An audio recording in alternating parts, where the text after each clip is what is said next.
লক্ষাধিক টাকা নিয়ে চাকরি দেননি দেব ঘনিষ্ঠ রামাপ্রসাদের বিরুদ্ধে প্রতারণার অভিযোগ। নিয়োগ দুর্নীতিকে ঘিরে একসময় তোলপাড় হয়ে উঠেছিল রাজ্য রাজনীতি। তার রেশ এখনও রয়েছে। লোকসভা ভোটের আবহে প্রচারে ময়দানে তৃণমূলের বিরুদ্ধে ওঠা বিভিন্ন দুর্নীতির অভিযোগকে হাতিয়ার করেছে বিরোধীরা। এমন অবস্থায় ফের চাকরি দেওয়ার নামে টাকা নেওয়ার অভিযোগ উঠল ঘাটালে। এই অভিযোগ উঠেছে ঘাটালের তৃণমূল প্রার্থী তথা বিদায়ী সাংসদ দেবের ঘনিষ্ঠ রামপ্রসাদ মান্নার বিরুদ্ধে। অভিযোগ, আশা কর্মীর চাকরি দেওয়ার নামে তিনি টাকা নিয়েছেন, কিন্তু চাকরিও হয়নি, আবার টাকাও ফেরত দেননি রামাপ্রসাদ। এই ঘটনায় থানায় অভিযোগ জানিয়েছেন প্রতারিত ব্যক্তি। তবে অভিযোগ অস্বীকার করেছে রামাপদ মান্না। জানা গিয়েছে ঘটনাটি চন্দ্রকোনার ক্ষীরপাই পৌরসভার ৭ নম্বর ওয়ার্ডের টেলিবাজার এলাকার। প্রতারণার অভিযোগ জানিয়েছেন ওই এলাকার বাসিন্দা গঙ্গেশ সাঁতরা নামে এক ব্যক্তি।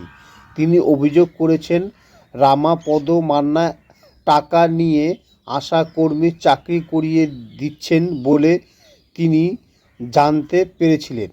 তাই মেয়ের চাকরির আশায় তিনি রামাপদের সঙ্গে যোগাযোগ করেন। এরপর তার কাছে চাকরির জন্য আবদার করেন। রামাপদ এর জন্য গঙ্গেশ সাঁতরার কাছ থেকে টাকা দাবি করেন বলে অভিযোগ।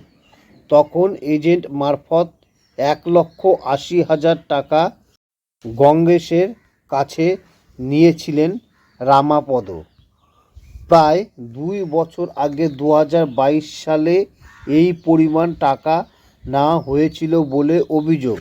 দ্রুতই চাকরি হয়ে যাবে বলে গঙ্গেশকে আশ্বাস দেওয়া হয়েছিল, কিন্তু বেঁধে দেওয়া সময় পেরিয়ে গেলেও চাকরি হয়নি তার মেয়ের। এদিকে নিয়োগ দুর্নীতিতে নিয়ে তোলপাড় হয়ে উঠল গঙ্গেশ বারবার রামাপদের সঙ্গে চাকরির বিষয়ে কথা বলেন, কিন্তু প্রতিবারই তাকে ফিরিয়ে দেওয়া হয় বলে অভিযোগ।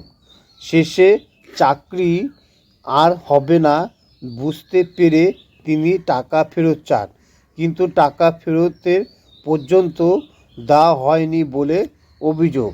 এই বিষয়ে রামাপদ মান্নার সঙ্গে যোগাযোগ করা হলে তিনি অভিযোগকারীকে চিনতে অস্বীকার করেছেন।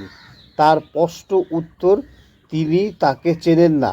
আর এই ঘটনার পরই শুক্রবার চন্দ্রকোনা টাউন থানায় লিখিত অভিযোগ দায়ের করেছে ওই ব্যক্তি। এদিকে এই ঘটনার প্রকাশ্য সামনে আসতেই তৃণমূল ও দেবকে কটাক্ষ করেছেন বিজেপি প্রার্থী হিরণ চট্টোপাধ্যায়। পাল্টা দেব জানিয়েছে, এই অভিযোগ সত্য হলে তদন্ত হওয়া উচিত, দোষ করলে শাস্তি পেতে হবে। হিরণের মুখে শুনতে পাওয়া যাচ্ছে দেবের কোঠায় নাকি নিয়োগ দুর্নীতিতে ১২০০ জন ছাত্রের টাকা তোলা হয়েছে চাকরি দেওয়ার নাম করে।